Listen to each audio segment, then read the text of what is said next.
Good morning and welcome to the Morning Burrito Podcast. I am Michael. I am Eric. And it is Tuesday at 10 a.m. Hey, Tuesday at 10 a.m. Beautiful. Awesome. The sun is out. The sun is out. Snowpocalypse is over. We had winter in 1 week. Pretty much. It was great. We had freezing, snow. It was great. We had a week off. We are sorry for not being with you last week. Actually, I'm not too sorry. It was fun to play in the snow. Sure. It was great. I like the snow. You're a weirdo. It was great. Snow is awful. Hey, we were ATVing and kayaking in the backyard. That's true. It was whitewater rafting at the Fritz farm. And I saw your wife doing it, which was incredible to me. And she flipped out like 4 times. Not like boom. She didn't kill you, which is amazing. No, she laughed. That's good. Well, and I didn't really mean to do it. It was her balance, but... Okay. Blame it on your wife. Yep. Get me out of trouble. Your kids seemed to have a good time. They did. You know, it's funny. In a matter of like a week and a half, you guys went from kites with tarps, and then you had ATVs with the kayaks and snow. Yeah, we got the tarp out, put rope on it, and just hung on like a parachute. Drug us. I mean, our skin had grass stains. It was awesome. We were so sore. 2 weekends ago, we had our youth winter retreat here at the church. We did. That was a good job on that. Weekend. Thank you. Yeah, good job on that. It was great. And in the meantime, as you can tell, there are little changes to our studio. I mean, there's slight changes. We're starting to look better, aren't we? We're looking like we actually know what we're doing. Yeah. We've got our nice new logo. Check that out. Thank you to Kelly Robinson for that. Just beautiful. And we really appreciate his work. He actually made this from scratch. It's nice to be able to actually touch it. Yeah, it's real. It's real. It's not some just right. You know, it's good.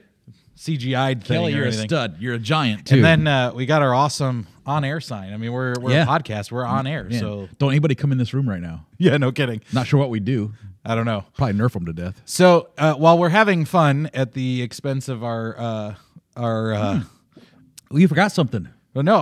Hold on. Okay. Before we get there, I think I know where you I don't think think I'm going, but you don't know. You don't know what's in there. So we talked about snowpocalypse a moment ago. Yeah. But for us, it was like just 12 to 15 inches of snow. The mountains near us, it was like 40 inches of snow. Yeah, it was pretty good. But a good chunk of our country dealt with some of the worst blackouts, ice, and cold weather. I mean, my sister and brother-in-law live in Houston, and they were without power for days. That is crazy. Yeah, but see, in the Northwest, we're tough. That wouldn't even phased us. No, but Galveston, Texas, being the beaches in Galveston, Texas, having ice on them. Sorry, Texas. That is crazy. It is crazy. Rolling blackouts in Oklahoma, Louisiana, and Texas. I mean, that's some. So for those of you who are listening who are from Texas or Louisiana or Oklahoma or Kansas or wherever, we are sorry that you had to deal with that. Yeah, I saw a guy having to get a shovel and chisel his pool water just so his pool didn't explode and crack, you know? Too bad. I know. It was like, man, a rough life. First world problems on that one. I know. Yeah, at least they got a pool. But you still didn't get what was in there. What were you? It was Valentine's. Oh, yeah, I don't even think of that. Oh, your poor wife. Yeah, I love you, honey. You know what, though? My wife and I don't celebrate Valentine's Day. You know what? And that's a mutual decision, not my decision. Good. That's good. Alone. But, we were fasting, so we couldn't even eat chocolate. So that's probably a good thing. It was. It makes for less weight gain in the Valentine's Day. Yeah. Well, I'm still drinking this Yuggy green tea stuff. So you tea drinkers, this is for you. Oh, you gave up coffee too?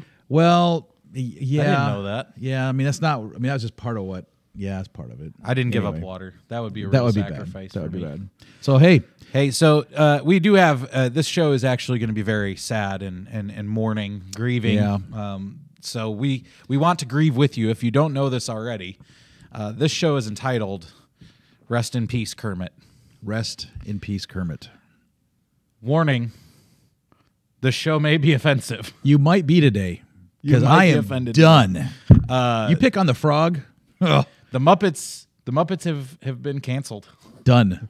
How did we get to a point where the Muppets get canceled? I am buying every DVD I can right now. So I think what would be perfectly a great way to start this conversation this morning is: do you have some semblance of a eulogy or a obituary for Kermit and the Muppets? Well, I'll try. How's that? Try. I'll try. Do your best. I'll try. So we welcome you today, ladies, gentlemen, friends, Muppet Show cast, to this day, to the Morning Burrito. in memory of our fellow brother, Kermit the Frog. You know, it was in 1976 that Jim Henson, the creator of our little green buddy, brought him to life, with the original color being a pale green. You know, Kermit was born, actually, from a coat of Jim Henson. Jim Henson's old, pale green coat, it was kind of ragged. And Jim said, I can do something better with that coat. And there a star was born. This little 24-inch tall, furry, cute, cuddly, green frog, fabric, no life, no soul, just a hand stuck in his head, became life to us. Laughed. So funny. Sometimes it might have been inappropriate funny, but it was still funny. I want to go back to the theme song, The Muppet Show. You'll know it. I wish I could sing it, but I'm not. I'll spare you. You should. I'm not. But The Muppet Show with our very special guest star, and then whoever that guest star was. Today happens to be us. Yeah. It's time to play the music. It's time to light the lights. It's time to meet the Muppets on The Muppet Show tonight. It's time to put on makeup. It's time to dress up right. It's time to raise the curtain on The Muppet Show tonight. Why do we always come here? I guess we'll never know. You know, I think we know. Every week we tuned in my home to this little green frog and his co-workers. Today I want to say thank you to Miss Piggy for loving this little green frog like nobody else could ever love. And to Statler and Waldorf, hey, you guys in the balcony with your wrinkly faces and your big noses, you were so rude and crude at times that we laughed until our eyes just couldn't stop watering. But it was funny. And then to Gonzo the Great, man, what a little fur ball you were hopping around the place. Fozzie the Bear, your favorite slang? Whatever. Well, then you got the baker and Rizzo, the Swedish chef, and who could ever forget Scooter? Now, I know there's more of you part of the cast, but today... Animal, I know. Animal, sorry. Can't skip Animal. But today, Kermit, thanks for the joy. Thanks for the laughter. My kids will never know until I get the DVD collection on the love that you shared and bestowed and invested in my young life as a kid. And you know what? I turned out okay. Shame on you, Disney. Rest in peace, Kermit. Thank you for that eulogy. Very there you beautiful. go. We should have had some like soft music I know, but playing that in was the your background. thing. Yeah, I know. I know. We should have done I messed that one up. No, you didn't. But, you know, so if you don't know, I know we're kind of making light of this whole thing, but if you don't know, the story goes like this. There are people in our culture, people in probably more like the Twitter verse, that for one reason or another find different characters on the Muppets offensive. And so therefore Disney, being the cowards that they are, have decided to just cancel the Muppets. And what we grew up with, Done. you know, from the Muppet Christmas Carol to, I don't know, there was a bunch of other Muppet movies, but I just... Like, we don't get it. There's literally no end to this. Like, where is the... We always talk about in the church limiting principles to things. Where's the limiting principle to the cancel thing? Like, Yeah. What doesn't get canceled at this point? Yeah, and you know, this, we don't mean this to be a Disney bashing day, but come on, people. That's cowardice. I'm We sorry. have- Like, give me a break. It's the Muppets. Our culture has lost its mind. When you go to a green character that's not even real and say, okay, hey, I know they're blaming the writers, right? Sure. But you know what? I turned out okay. Newsflash. You might have turned out okay. Jim We're Henson still was thinking about not that. racist. Jim Henson was not an offensive figure. No, Jim Henson was a conservative man. Good man. Good man. So When do the Peanuts get canceled? That's what I want to know. Oh, because man, they got to be close. Yeah, because Charles Schultz was a Christian. Yeah, so when do they go away? See you, Charlie. No, so let's before we get really deep into this and start talking, we're gonna try not to smack down on you, but today's the day. Yeah, we're trying not to be political, but this is kind of a political conversation. But before we even get to that, let's put brakes on it for just a moment. Man, let's do some story time, some nostalgia maybe. Yeah. Let's go back to your childhood. We talked about this a few weeks ago when we were at Christmas time. Let's go back to your childhood. The childhood in Michigan, Saginaw, right? Yep. Saginaw, Michigan. Probably snowy outside this time of year, cold. Yeah.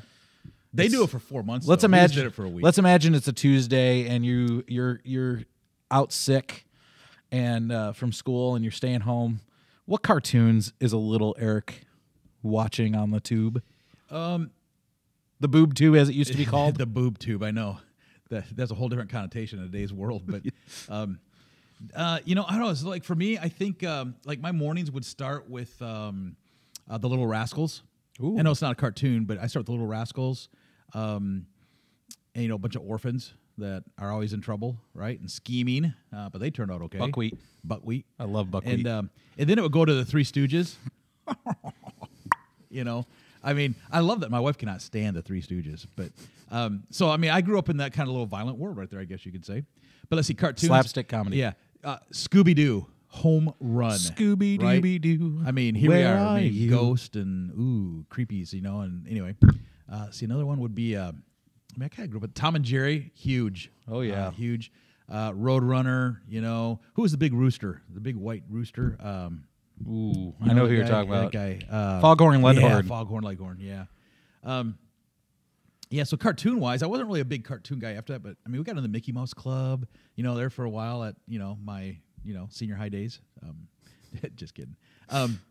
So you already mentioned some of your TV shows, but what were some TV shows that you would watch, even with your parents, that were interesting in your childhood days? Oh man, watch with my parents. Well, I think there's two different kinds. I think there's two kinds of shows. There would be like the father-son shows. Okay. That we would watch, and then there would be because I'm the only child, then it would be like the mom and dad and son show to watch. So there were no mom and son shows? Not really. Not really. Okay. Okay. Archie Bunker. Ooh. All in the Carol family. O'Connor. I mean. Yes, sir. Yes. I mean, Archie and Edith, Meathead. I mean, you laughed at that kind of comedy. Again, not to get us deep, but that show would not be allowed to be on TV. Not at TV all. this time of age, because Archie Bunker was legitimately a racist. Yeah, I mean he was. And then that would like always be followed by like Good Times. Oh yeah. What about the Jeffersons? Jeffersons, yeah, moving on up, right to the east side. JJ there in Good Times. Dynamite. I love that little toothpick guy. Well, actually, he was tall, but. So those were some of the things there that my family would watch together. But the flip side of that would be like Green Acres. Green Acres is the place to be. I know the whole thing. I know. A-Team. A-Team. You watch that? I know of it. I didn't watch it. Seriously? No. I was a little too young for A-Team. Oh. All right, Gomer Pyle. Gomer Pyle? Oh, yeah. My dad watched... Man, I may not have paid attention, but I think I saw every episode of the Andy Griffith Show in reruns. Yeah. Pretty sure. Yeah, we did too. My dad actually bought a board game. I don't think it was like Monopoly. It was some sort of like trivia board game all about Andy Griffith. And he tried to get us as kids and my mom to participate and play a game with him. We're like, you're the only one that's going to know the answers to these questions. All I know is about Barney having the one bullet. Like that's in his pocket. And I know Gomer. Like that's about it. Charlie's Angels. No, definitely didn't watch that. No way. Oh man, no way. Like 1976 to 81, Charlie's Angels ran, and it was I wasn't born in 81. I was still not even a thought. Not even a thought. My sister was born in 81. So I mean seriously, Charlie's Angels. Sabrina Duncan. Of course, I had a crush on Farrah Fawcett. Oh jeez. Here we so go. That was kind of like the show. Sharon, you're getting the real inside scoop here. She knows. That's not even a secret in our home. But But even in some of those shows, actually all those shows I just mentioned, I mean, sex is part of it. Sure. Sex sells. Dallas. And, Dallas. Yeah, I was a little older for. I probably hit the reruns. There's on Dallas. there's a TV show you haven't mentioned, which kind of surprised me. I've got a list, bro. I would think this would be up your alley. Okay, it probably was. Gilligan's Island. Oh, home run, all-time favorite. All-time favorite. In fact, I know you love this show because a few years ago at Fall Fest, That's your right. whole family, and you had the SS Minnow. You made your boat the SS Minnow. That's right. Yep. It was great. I love Gilligan's Island. Didn't your brother or your son, your middle son Gideon, didn't he play? Wasn't he the captain? Oh yeah. Yeah, he was captain, Yeah. right? Yeah, because he's the right size. And He's the Graydon beefy was guy. Gilligan. Yep. I love it. It was Yep. great. And my wife and I were Thurston and in Lovey Howell. Yeah. Your daughter was Ginger. Ginger. Your youngest son, he was the old professor. Boy, you're remembering a lot. That's pretty good. Wow, it was I was good. impressed. It was a good I mean, show. I wasn't here then, but I mean that was an impressive It was good. setup for was Fall awesome. Fest. I liked it. Yeah. So for me, cartoons as a kid, I mean that was the thing, especially like a Saturday morning. It was wake up and watch cartoons. So Tom and Jerry was a thing. I watched all the Warner Brothers cartoons. I loved Warner Brothers cartoons. Foghorn Leghorn, Yosemite Sam, Porky the Pig. I mean, all of them. Oh, Porky. They were great. Yeah. Bugs Bunny. Bugs Bunny. What's up, Doc? Yeah. I loved the Ghostbusters. The Ghostbusters had a cartoon that was awesome. See, I saw the movie. I didn't really watch the cartoon. I loved the Ghostbusters. Teenage Mutant Ninja Turtles was great. I never got into them. That was my favorite thing when I was a little kid. I had the mask. It was Michelangelo, man. Surprise, surprise. My name's Michael, and I liked Michelangelo. But Cowabunga, dude. Like, couldn't get better than that. I love Scooby-Doo. Scooby-Doo is great. Always watched the old Scooby-Doos. I actually like the Batman cartoon from the 60s and 70s. That Bam, was pow. Yeah. It was good. Oh, sweet. I mean, that was the good way to fight. Speaking of TV shows, the original Batman with Adam West. Yes. Classic, Woo, all-time man. Batmobile. I sat in the Batmobile. Did you know I that? didn't care about that. But I What? did. I sat in it. Oh, I wanted to sit in that. I did. It was at a car It's show. actually cooler than the other Batmobiles in It my probably wasn't opinion. a real one, but I thought it was. So, fun fact about the cartoon of Batman and the Super Friends, as they were called. Do you know who did the voice of Robin? Nope. Casey Kasem. Casey Kasem, America's Top Top 40. 40. Yeah. Which, Right on. which Did he just- really? I Yeah, didn't- which just Wow, I kind didn't of know that. ruined it for me because I was like, oh man, really? That guy? Every Saturday morning, Top 40 with Casey. But I watched all those other shows you mentioned. I mean, Green Acres was a fan favorite in our house. We watched that all the time when the reruns would come on. My dad, was nostalgic for my dad because my dad grew up in the 60s. So that's what he grew up watching. So any of those TV shows he would watch with his parents. So then he had to watch them with his kids. Of course. My That's brother, what I do. I show my up. brother, not so much. My sister didn't really care that much, but I would sit with my dad and watch it. Now, as far as movies, though, you talked about your family movies and then your dad and you movies. Yeah. So there were movies that my mom would walk out of the room and not be in the room the whole time my dad and I were watching. Be like Conan the Barbarian, Conan the Destroyer, Red Sonja. My dad and I would sit and watch those movies, and it was father-son time watching Yeah. just violent Is mom making popcorn? Arnold Schwarzenegger movies. No. My mom's nowhere to be seen. She just left the building. Yeah, she's like, I'm not staying for this. I'm not watching this garbage. Predator. I mean, all these Arnold movies, man. Rambo, First Terminator. Blood. Movies a little kid probably shouldn't have been watching, but that's Yeah. what I watched with my dad. That's a good point because I'll go back because I grew up different than my wife, and our homes were different, and we had different standards maybe. But so many times I go back now and I pull out some of these old movies and shows because they're like, oh, these are really good classic things, and I show them to my kids. And I'm like, oops, whoa, I didn't remember. I wasn't in tune. My family wasn't in tune to all the sexual innuendos and all the immodest. I mean, even Gilligan's Island. I mean, how much navel can you see on Marianne, and how much of Ginger can you see? I mean, it's like when I was a kid, that wasn't even an issue. That wasn't a thing. I mean, Right. But today it's like, okay. Well, I mean, even if I go back and my wife and I watched the movie The Sandlot, which was one of our favorite movies from our childhood.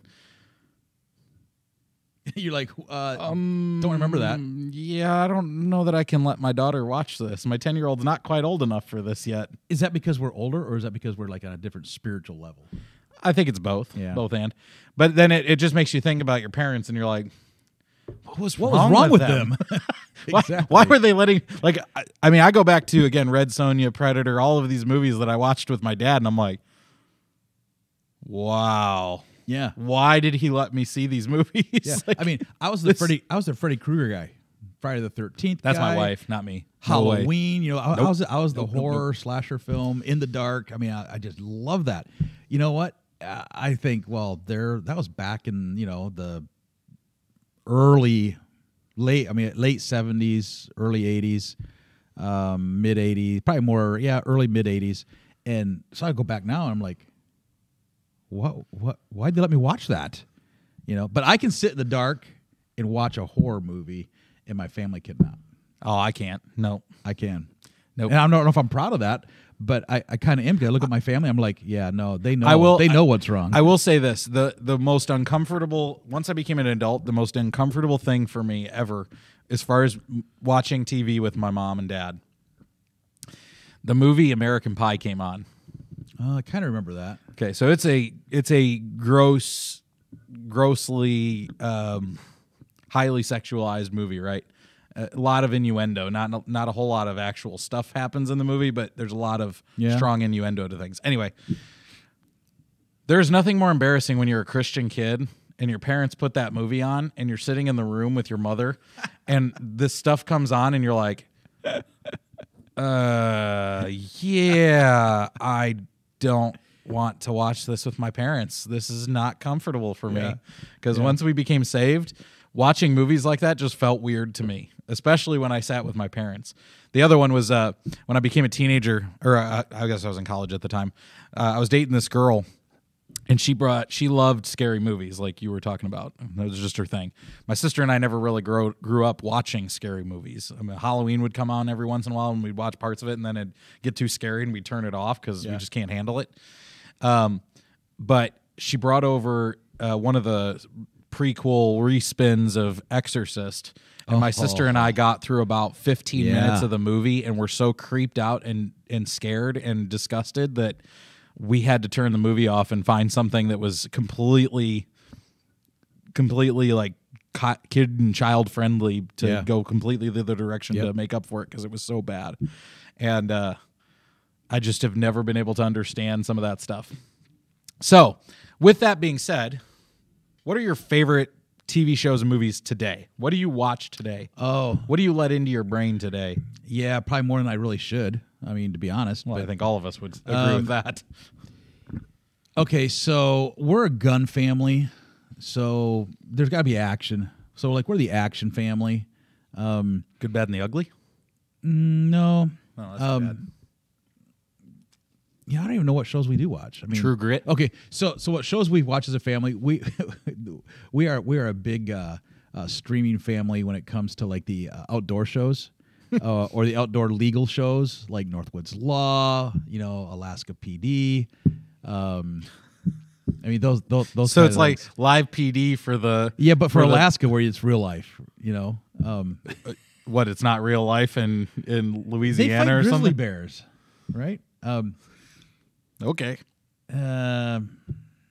Yeah, I don't. Oh, we like the Chicago Fire, Chicago PD, Chicago. I mean, we're a Chicago family. Well, some of us are. My wife, she likes the home show, HGTV, the old. Oh man, there's a show. It's all yard sale stuff. Anyway. Yeah, I don't know. So we're not that. I don't know. So that was the stuff I watched with my mom when I was a kid. Was the HGTV? You remember Trading Spaces? Yeah, that was a big one in our house. We watched that all the time. I remember, speaking of Chicago Fire, Chicago Med, and all Chicago PD, and all of those. I remember when I was a kid, I used to watch ER with just my mom. Yeah, that's when my ER. dad would walk away. My dad never liked ER. He didn't like show. George Clooney. He liked Anthony Edwards, but because of Goose, he would always just call him Goose. Yeah, but My mom and I would sit and watch ER together all the time, and then I forget what it's called. Moonlighting, I think is what it was called, with Candace Bergen. Oh yeah, 80s TV show. Yeah, That was like when I was a little kid. I would go lay on the floor next to my mom's bed when I was sick, and late at night, that's what my mom would be watching. Yeah. And now I understand why. It's a completely female show. Like that is not a show men would be interested in. I don't admit it, man. Night Court. I almost forgot about Night Court. Night Court. I remember the name. I don't know if I saw it. Oh man, Night Court was great in the 80s. Anyway, so for me, TV shows now, I mean, Big Bang Theory is hilarious. I love the Big Bang Theory. My wife and I have actually been binge watching House, and we've seen the whole series of House like 3 times at this point, and we're working on our 4th now. So that's a retro show. Retro. I mean, it's not modern. 2000s. Okay, that was 20 years ago. Okay. I mean, it's sad. I thought you meant up to date shows. It's sad to think. Well, we're a streaming family too. We don't watch live TV. All right. As far as like more current shows, I mean, we like The Good Doctor. Although The Good Doctor is made by the same people who made House, so it's essentially the same show. Right. Different spin on it, but it basically the exact same show. I mean, the sets are very similar. The way that the show moves, like the Good Doctor, he always comes up with something right at the end. Like he just has this epiphany, just like House did. And which is, by the way, if you don't know, House is actually based on Sherlock Holmes. Oh wow, yeah, I can see that. Wilson was actually we saw that. Was Watson, so on. So we watched that. We were huge, and you know this. Live PD was our thing. Friday and Saturday night was live PD for us, and I loved live PD. And talk about another show that got canceled for no reason whatsoever. We couldn't possibly make Police look good, so we have to, you know. Right. And here's the thing. I'm gonna get political for 1 second with the live PD thing. It's the one show that was on TV that showed the true blue real time what police deal with every single day, and they didn't shade any of it. You know, if a cop did something wrong, you saw the cop do something wrong. If the cop was doing something right and the person was acting like a jerk, you saw that, and you saw what the police deal with on a daily basis, and yet they canceled it. Yeah. I mean, it's just ridiculous. So that's a one live show that my family, my wife and I, we watched religiously. That was our Friday and Saturday night, 3 hours each night watching live PD. That was the best.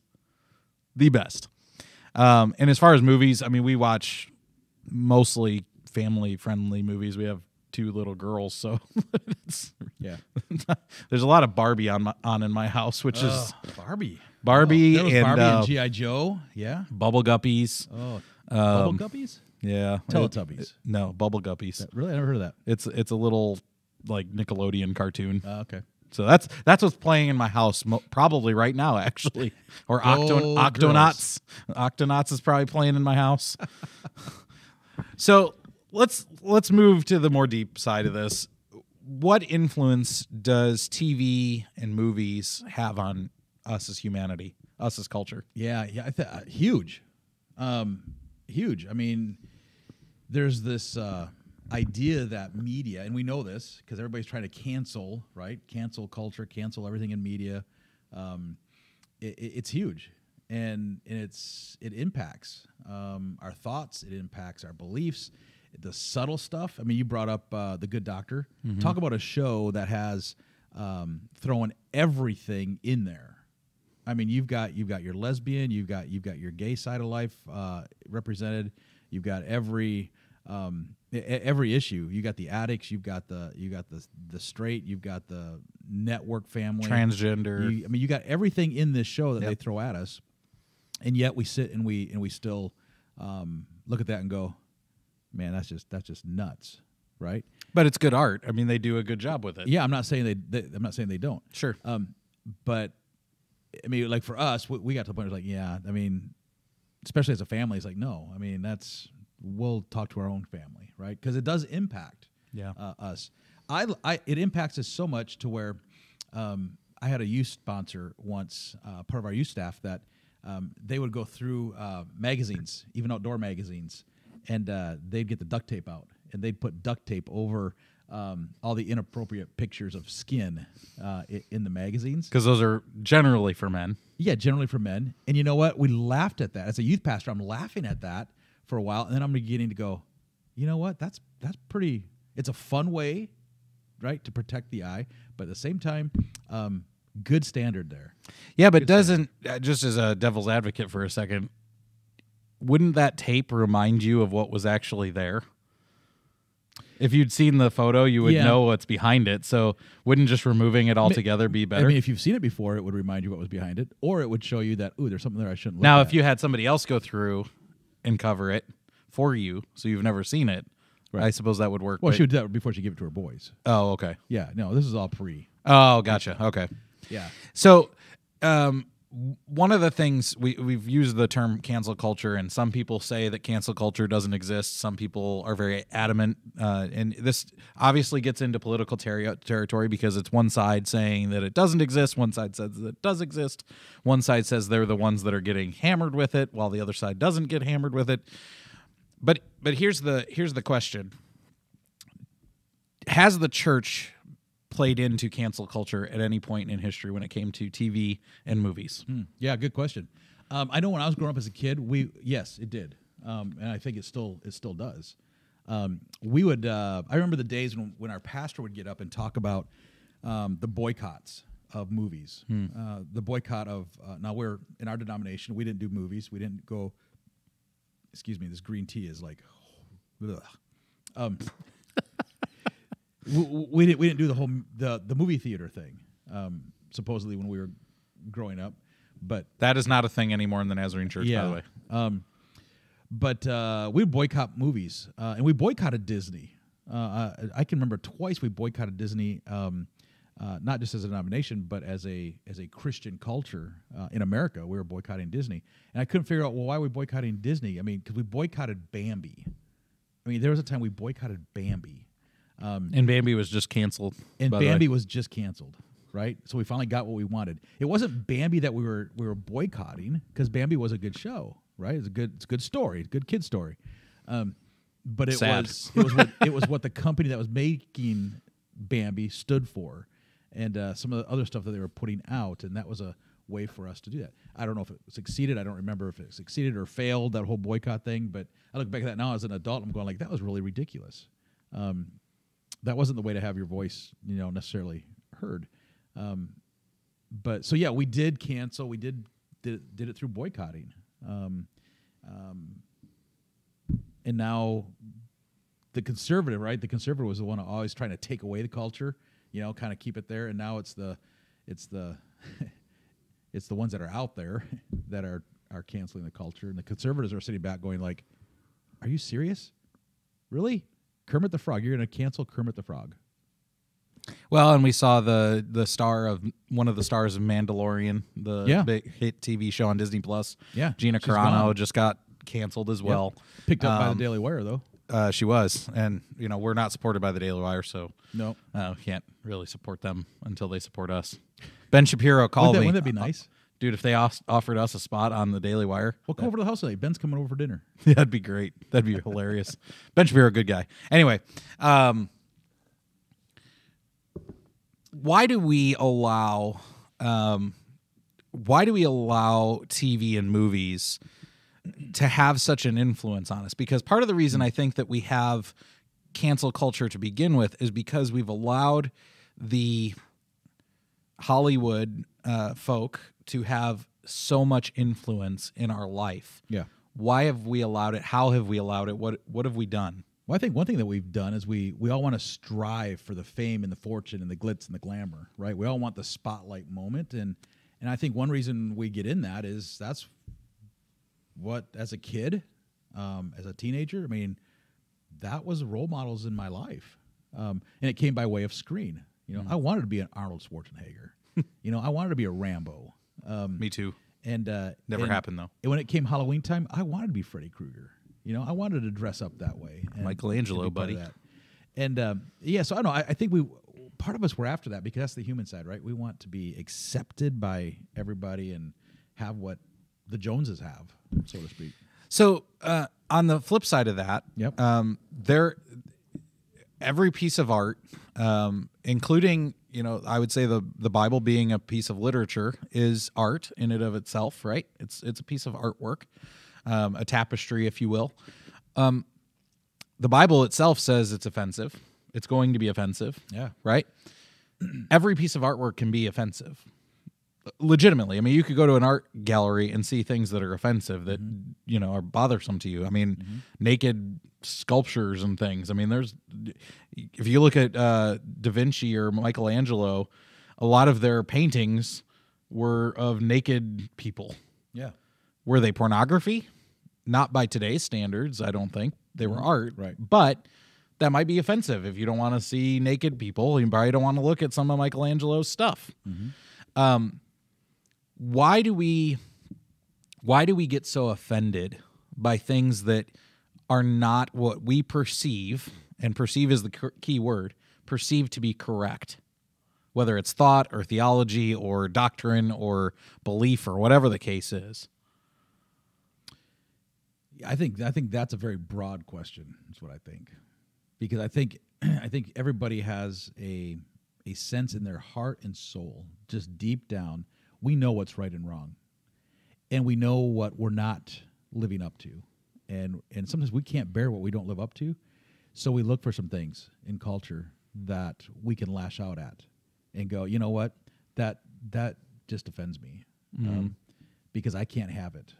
Or I was hurt, I might have been hurt from a person of a different ethnic, race, and so therefore I'm going to hate the whole race. I've been hurt by somebody in the church, so therefore I'm going to just hate the whole church. Every conservative that there could ever possibly walk on the planet Earth, I'm just going to be mad at and do everything I can do to destroy, their culture, because you know what? Frankly, they hurt me. They let me down. And the opposite way is true too. It is. Yeah, so I'm not talking one-sided here. I mean, sure, it's an example, right? Right. But there's something deep inside of us that gets in, and we don't process it. We were raised, and I think you were raised, with the idea of having the sense of what's right and wrong, and we've lost that. We've moved into a couple, 3 generations now of parenting, where the parenting skills have been so watered down to where they're almost non-existent. I say almost because they are existing, but we've lost the moral and ethical compass when it comes to culture. Well, so everything's offensive. Well, and we get back to the art and the okay, I don't think pornography is art. I think pornography is gross and but there again, and exploitive. However, I don't have to look at it. I don't have to seek that out. Right? So I don't need to be offended by it.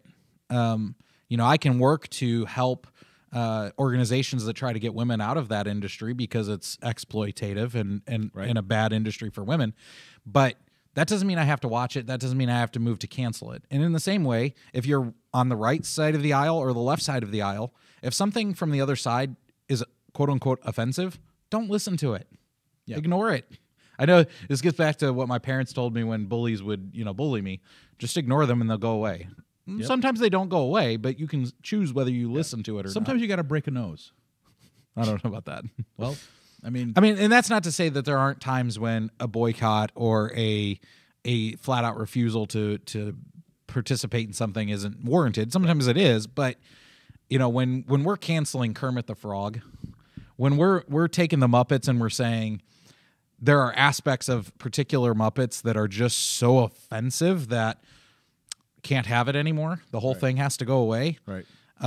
We're a little too sensitive. Yeah. We need to let it go. How about cancel Daisy Duke because they have a flag on the top of the General Lee? Okay, so to me personally, that's a little different because when a flag was flying for the South, I can understand why somebody would be offended by that. Sure. I can see it. But your point was you can just turn it off. Again, you can. So I'm not saying cancel the General Lee or cancel the Duke brothers, but at the same time, I can understand why that would be offensive. There are some things, Kermit the Frog, I don't see why that's offensive. And Bo and Luke, they weren't brothers. Can't. They were cousins. They were cousins. That's true. Good point. Thank you. Yeah. For reminding me. I didn't watch that show. I watched the movie. I had a crush on Daisy. I'm sure you did. Like many men. Man. Boys.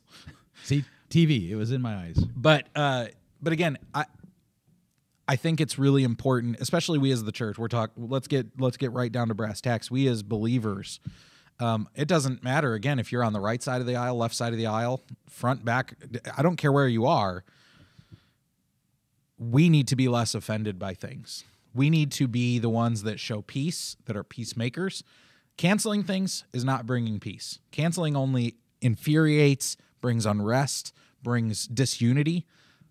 Just tell people stop watching it, because I know back in the time when the church was much more about, like, let's just take video games, for instance, when Columbine happened, right? Right. It was video games' fault. Violent video games are causing this. And, video games then do not look like what video games look like now. I mean, as an example, in the most recent Call of Duty game, you can use what's called white phosphorus. White phosphorus is outlawed. Like, the United States military does not use it because it's considered a chemical weapon. But you can use it in Call of Duty. Okay? So you could say the games are much more violent today. The church, back in the 90s, when Columbine happened, said we need to get rid of all video games. We need to cancel video games. Now, they didn't use that word, but we need to get rid of video games because there's just too much violence. Too much violence on TV. Too much violence in video games. Well, it was too much screen time. It was too much. It's too much time on the gaming systems. I mean, I remember those conversations. And this goes back to parenting. The parents need to be the ones to say, "My kid's on too violent a video game. My kid's listening to too violent music. My kid's listening to or watching too violent of TV shows or movies like Gladiator or whatever." Right. We need to remember it's our job is to be peacemakers as Christians. Right. Love each side of life. But yet we also call as Christians to, make the stand, take the stand, be the moral compass. Sure. Things. But let's look back at our culture in history. We're talking about, okay, what does the power of TV have, in our lives? There's a scripture, and it comes out of let me look at it here. It comes out of Matthew 6:22. This is kind of the verse of the day, because I know there's going to be some of you that walk out from this podcast and you're going to say, can you believe that they took that stand? Listen, we're not even digging deep into this topic. We're just throwing it out there for you to talk about, and let the Lord speak to your heart on some of the cancel culture issues that you're facing, right? Because it'll be easy for you to do a soundbite of anything that we just said or are going to say and go like, yep, I just cannot believe that those two guys are believing and saying that. Those goobers are saying that because you really don't know, because we haven't really dove deep into things because we just don't have time. But this verse in Matthew 6:22, it's the foundation for today. I mean, Kermit was just kind of the piece. But here it is. It's like the eye is the lamp of the body. If your eyes are healthy, your whole body will be full of light. It's good. Read whatever translation of Scripture you want. That verse says the same thing. There's not much in that verse that gets translated or translation gets lost in the different versions. But the eye is the lamp of the body. Yeah. So we ask, how does the screen have so much power in our lives? I told you yesterday, I read the stat that our students are watching 7.7 hours and 22 minutes of screen time a day. Which seems really low to me. It does seem really low, especially with online school. They should be in school for 7 hours a day, right? No. I know. No, that's not happening. So there's so much power in this, but let's look way back. Ozzie and Harriet. We wonder, how do men speak to their women? Ozzie, honeymooners. Man, totally rude, crude, and just brutal. But yet, my grandparents laughed at that. Yeah. Because they could look through what was being said and they could see the humor in it, right? And we don't know how to do that anymore. There's a TikToker. I like TikTok. Yep. And there's a TikToker, and it's marriage tips. And it's obviously satire. Mm-hmm. But if you took what he was saying and his wife was saying, because they share the TikTok account or whatever, and they both post videos, and it'll be like super marriage tip, and it'll be, if your wife is having trouble getting chores done, make sure you write her a list and hand it to her. Like something that would make your wife very angry, right? But there's guys that do that. But well, I'm sure there are. But the point of the TikTok account is all these different videos. It's satire, right? It's supposed to be funny. It's really what not to do. In fact, the guy who does it is a pastor, which is really funny. Like, it's all these things that are no pastor would ever suggest somebody actually do. Yeah. But you go back to, again, Ozzie and Harriet, the Honeymooners. Mm-hmm. Even I Love Lucy to probably a lesser extent. Those kinds of conversations, while they seem funny, the reason we find them funny is because they actually happen in real life. Right. And like I Love Lucy, they slept in different beds. Yeah, that was never really a thing. I mean, they were married and had a baby. I mean, I'm sure there were back in the 50s couples that did, because there's always some aspect of truth in things. Yeah, but think about why did they do that? Because they didn't want to show sex on TV. Exactly. They did not want to imply. Even with husband and wife. They didn't want even the implication. And, as a Christian, I have no problem with the idea that a man and a woman are having sex. I don't even care if they imply it in a movie, because if they're married man and woman rather, that's what they're supposed to do. That's fine. I mean, I don't want to see it, but I mean, if they imply that they're going to the bedroom, I followed you. Fine. That's fine. I don't care. I don't even care if my kid, when she gets a little older, I don't care if she sees that. That's what married couples do. That's okay. But we've taken it to such a level now. There is a very light, distinctive difference between what can be seen on TV, like watching a reality TV show like The Bachelor, and what you would see in a porn video, right, on a porn site. Like, it's not that marked of a difference. I mean, it maybe a little farther, but we're kind of already there. But look at though. I mean, we got Kermit the Frog canceled, right? And we've got what we just can describe as all the immoral things that happen on TV, right? But the point is that if we were talking to somebody who is for cancel culture right now, right, what they would say to us when I bring up The Bachelor, for instance, or Big Brother is a good TV show that there was just racy, raunchy things, right? They'd say, turn it off. Don't watch it. Right. The same principle then applies to Kermit. Right. Don't watch the Muppets. But it doesn't. It doesn't. No, it's a double standard, but that's my point. And again, we as the church should not be the people that hold double standards. We cannot do the whataboutism thing. Well, what about them? Who cares about them? We need to hold the same standard all the time. Yep. There needs to be a consistent standard. And the consistent standard is let people do what they're going to do. The Holy Spirit is what we believe is responsible for helping us be transformed.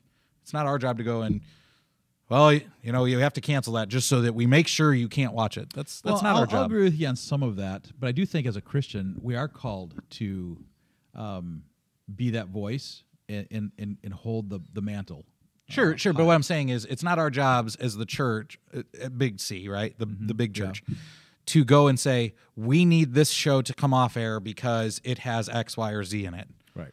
It's what's making up the show that we don't agree with. We should be telling our people, these are the things you should not be putting into your mind, because things corrupt our mind. I mean, as you said, that eye. So let's just ask you that are watching. If you're taking that Matthew 6:22 verse, whether you're a Christian or non-Christian, doesn't matter. Doesn't matter your faith in Christ today. But just think of that verse. Think of the truth that comes out of that verse.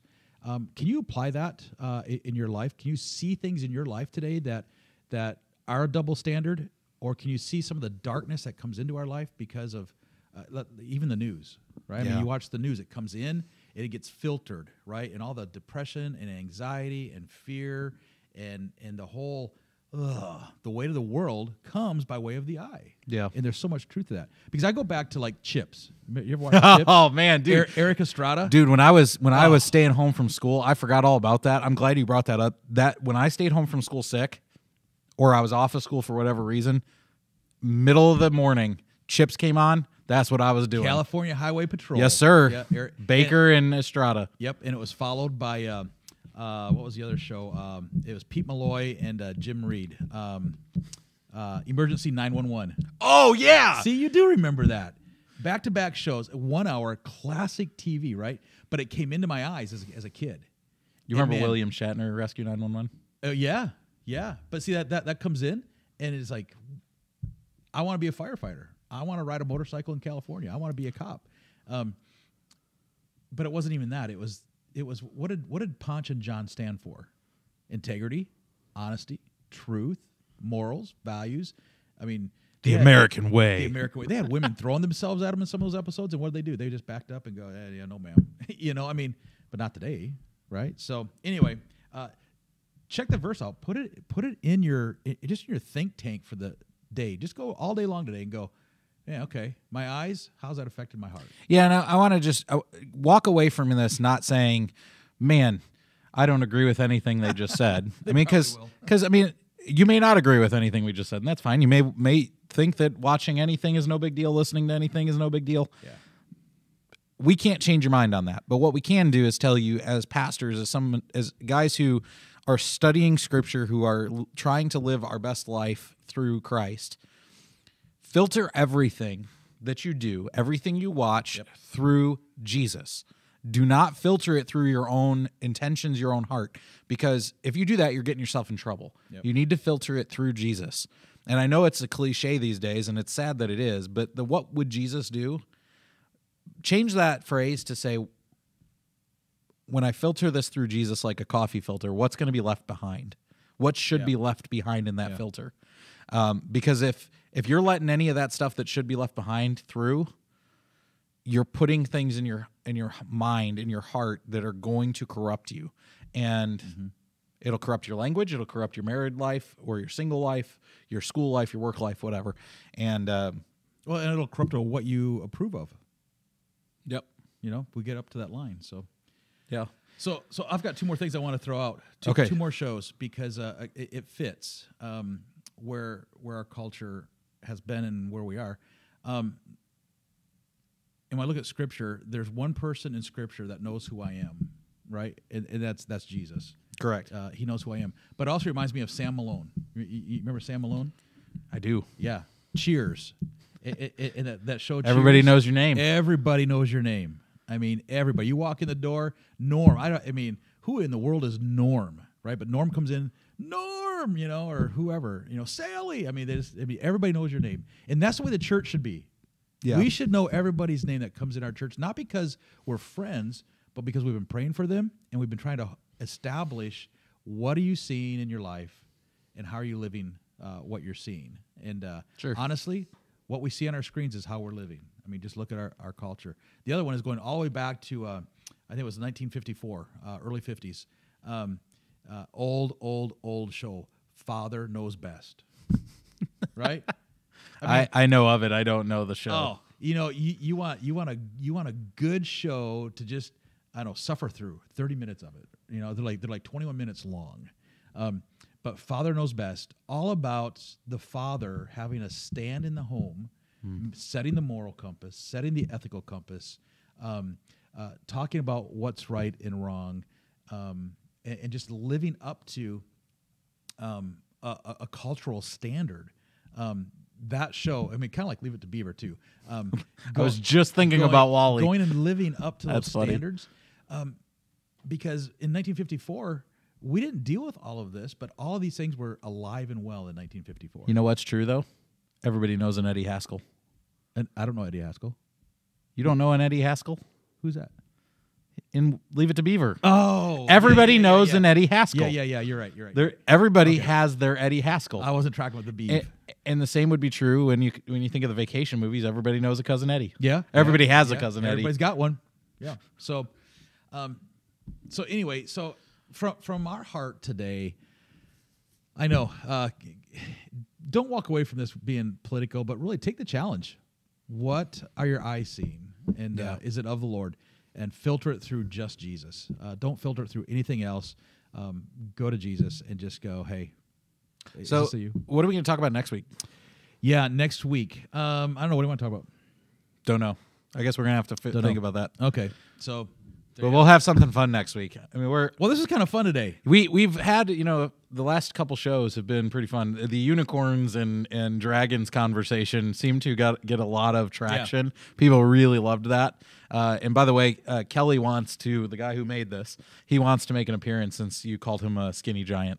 He is a skinny giant. He is, but he wants to make an appearance now on the show. Well, he thinks we haven't he had needs a special to. guest yet, but we get that far. Since we've talked about him multiple times at this point, he wants to be included. He feels like if we're going to mention his name, then he needs to be a part of the show at some point.